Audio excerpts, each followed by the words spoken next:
Welcome to a deep dive designed just for you. Oh, cool. Today we're exploring this fantastic resource, Okay. the Nepali Diaspora Network podcast, Good. bringing you news, views, and insights Yeah. for the global Nepalese community. It's like a one-stop shop for staying connected to Nepal no matter where you are in the world. Exactly. We've gone through their latest materials Wow. and extracted the most essential updates on Nepal's economy, politics, social trends, Cool. and even the diaspora itself. Perfect for busy Nepalese folks like yourself who want to stay informed without getting bogged down in information overload. For sure. So let's dive right into it. Let's do it. One thing that really jumped out at me is the booming IT sector in Nepal. Yeah. They're exporting billions of rupees worth of IT goods and services. 28.5 billion rupees in just the first half of this fiscal year alone. Wow. And what's fascinating is that this isn't just a sudden spike. Okay. Nepal Rashtra Bank data shows this upward trend has been consistent for a while now, signaling a real shift in Nepal's economy. It's almost like a hidden gem is being unearthed, right? And while we're on the topic of growth, let's talk about Tribhuvan International Airport in Kathmandu. Okay. They're expecting over 5 million international passengers this year.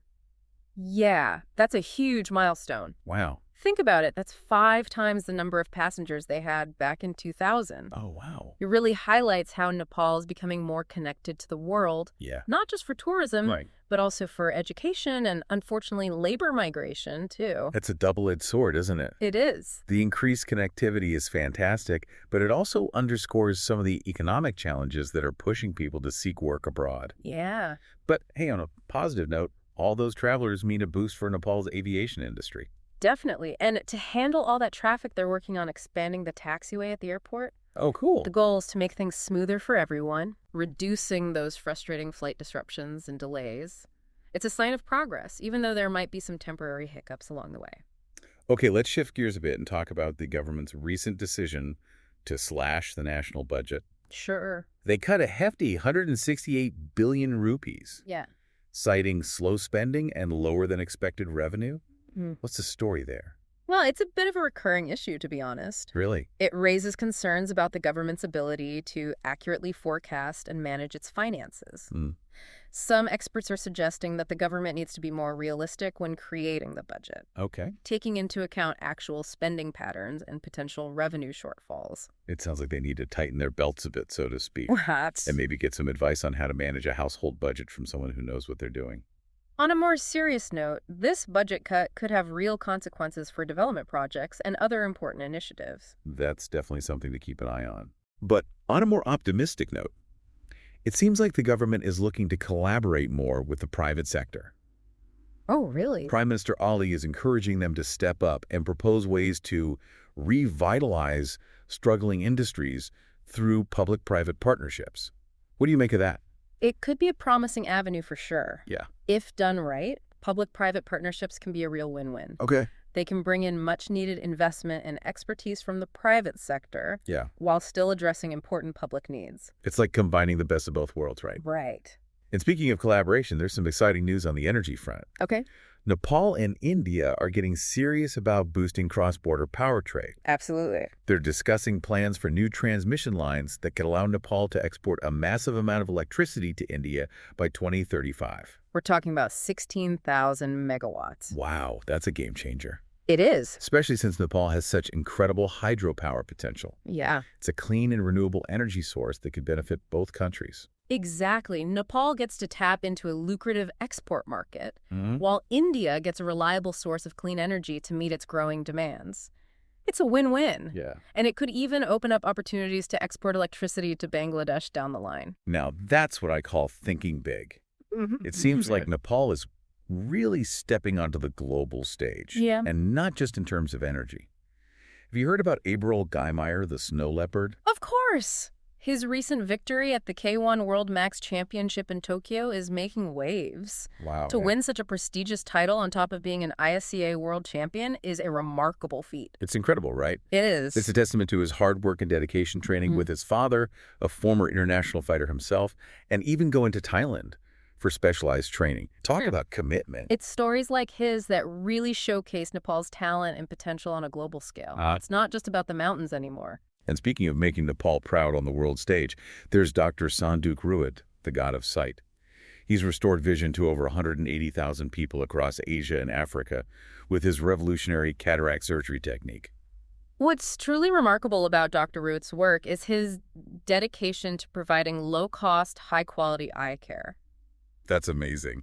He's making a real difference, particularly in underserved communities that wouldn't otherwise have access to such specialized treatment. It's inspiring to see someone using their skills and expertise to make such a profound impact. And guess what? What? His work at the Tilganga Institute of Ophthalmology in Kathmandu is inspiring other nations too. That's right.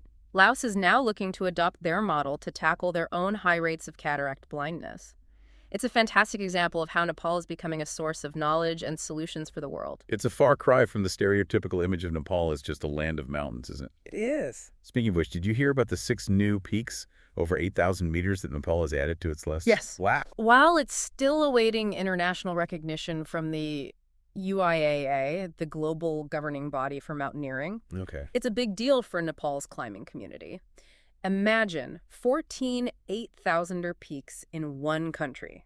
It's like a dream come true for mountaineers, right? It is. And for those who may not be familiar, the UIAA stands for the International Climbing and Mountaineering Federation. Yeah. They're the ones who officially recognize these massive peaks. Right, and these new peaks are located in the Kanchenjunga and Lhotse ranges, Hopeful. adding fresh challenges for climbers seeking to conquer new heights. It could attract a whole new wave of adventurers to Nepal. Okay, after that exhilarating climb, how about we take a look at the political landscape in Nepal? Sure. One thing that stood out to me was Nepal's drop to 107th place on Transparency International's Corruption Perceptions Index. It's a worrying trend for sure. Yeah. Corruption can really hinder a country's progress, especially when it comes to attracting foreign investment and fostering economic growth. Yeah. There's a growing sense of frustration among the public, and many are calling for stronger measures to hold those in power accountable. It's a complex issue with no easy solutions. Yeah. But on a slightly different note, but still related to crime, there's been some news about a massive cryptocurrency scam that was busted recently. Yes, the police arrested 23 Indian nationals involved in the scheme, Wow. which was worth over 3 billion rupees. It really highlights the need for clearer regulations around cryptocurrency in Nepal. Yeah, it's a bit like the Wild West out there, Right. with a lot of opportunities for fraud and illegal activities. Mm. The government really needs to step up Yeah, and establish some clear rules to protect people. absolutely. Yeah. It's about ensuring a level playing field Right. and fostering responsible innovation. Yeah. On a brighter note, Okay. it seems like Nepal and India are trying to mend fences and get some long-stalled infrastructure projects back on track. That's right. They're planning to resume talks on the Pancheshwar and Saptakoshi dams, Oh, cool. which have been in limbo for years. If I remember correctly, the Pancheshwar Dam is a pretty big deal, right? Huge. If they manage to get it built, Yeah. it could generate a massive amount of electricity, over 6,000 megawatts to be precise. Wow. And it's not just about power generation. Good. It could also provide much-needed irrigation Right. for vast areas in both Nepal and India. It sounds like a potential game changer for both countries. Right. What about the Saptakoshi High Dam? It's another exciting project. Cool. They're envisioning it as a multi-purpose dam, Okay. not just for hydropower, but Yeah. also for irrigation and even potentially navigation. Oh, wow. It's a really ambitious undertaking, but if it comes to fruition, Yeah. it could have a major impact on the region. It's encouraging to see these kinds of collaborative efforts. Yeah. It feels like a step towards a more prosperous and interconnected future for both countries. Yeah, for sure. Now let's turn our attention to the Nepalese diaspora. Okay. There's been some concerning news about deportations from the U.S. Unfortunately, yes. With the recent changes in U.S. immigration policies, Yeah. about 20 Nepalese individuals were deported. Mm. It's a reminder of the precarious situation faced by undocumented immigrants, especially with the tightening of immigration policies. It's a stark reminder of the human cost of these policy changes. For sure.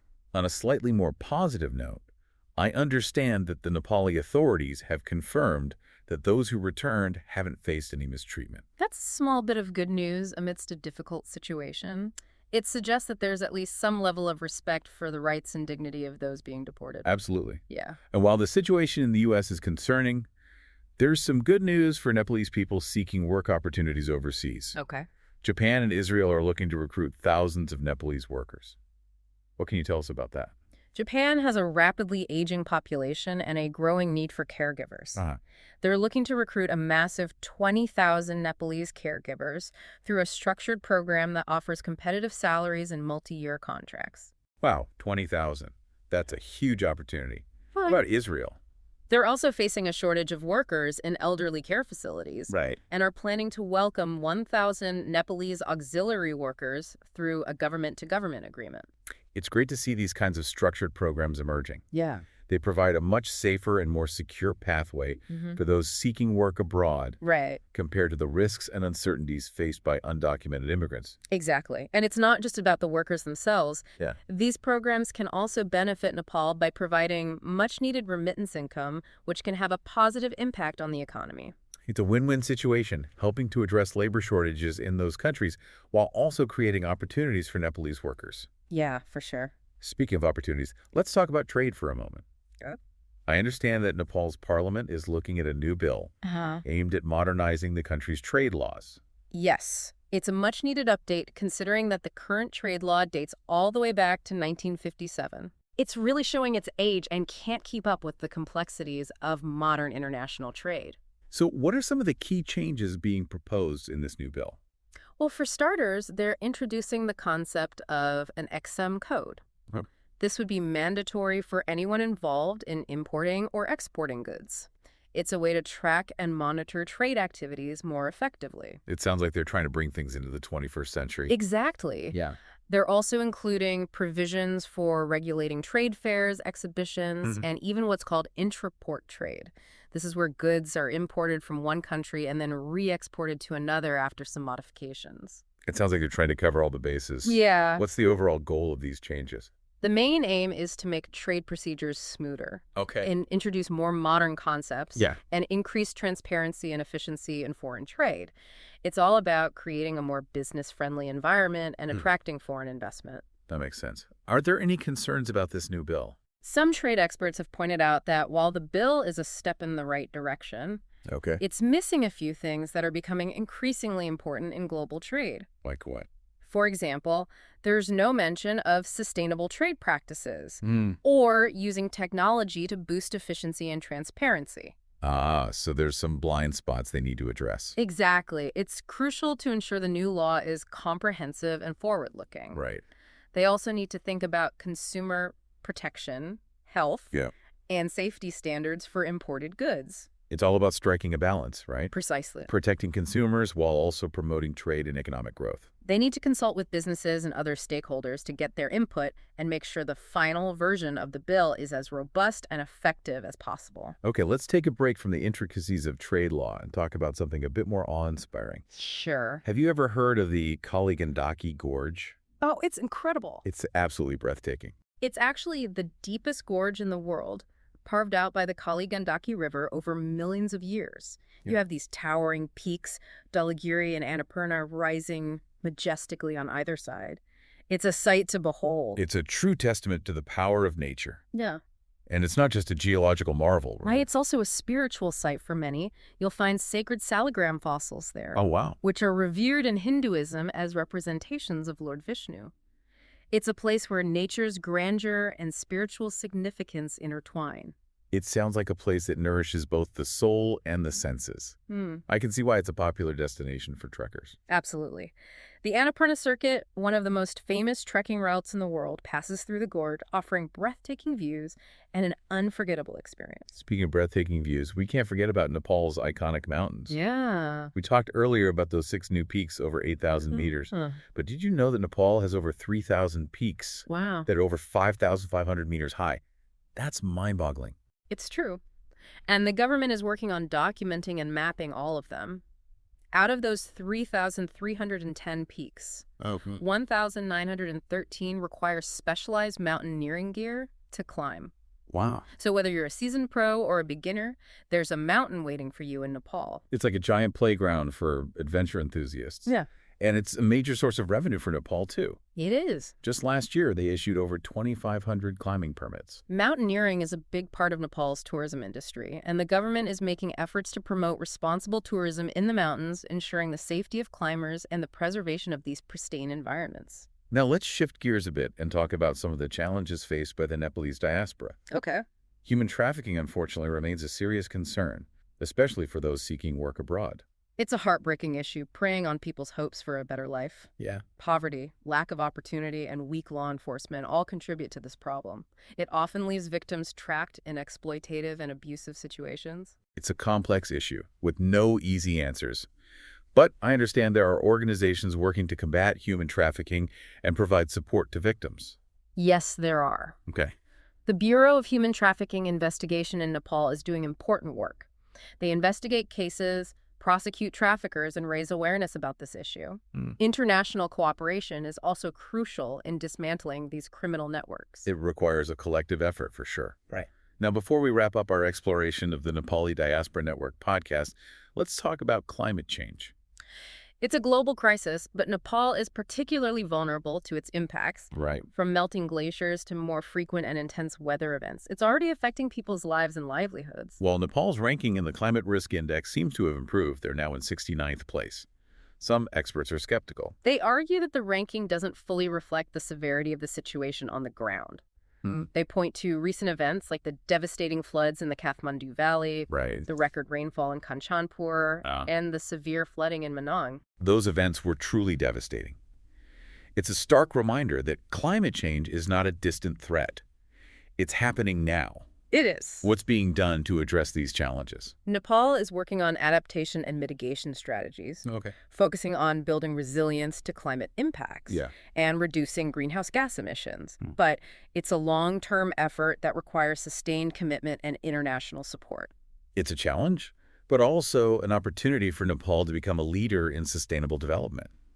It's about finding ways to thrive in the face of these global challenges.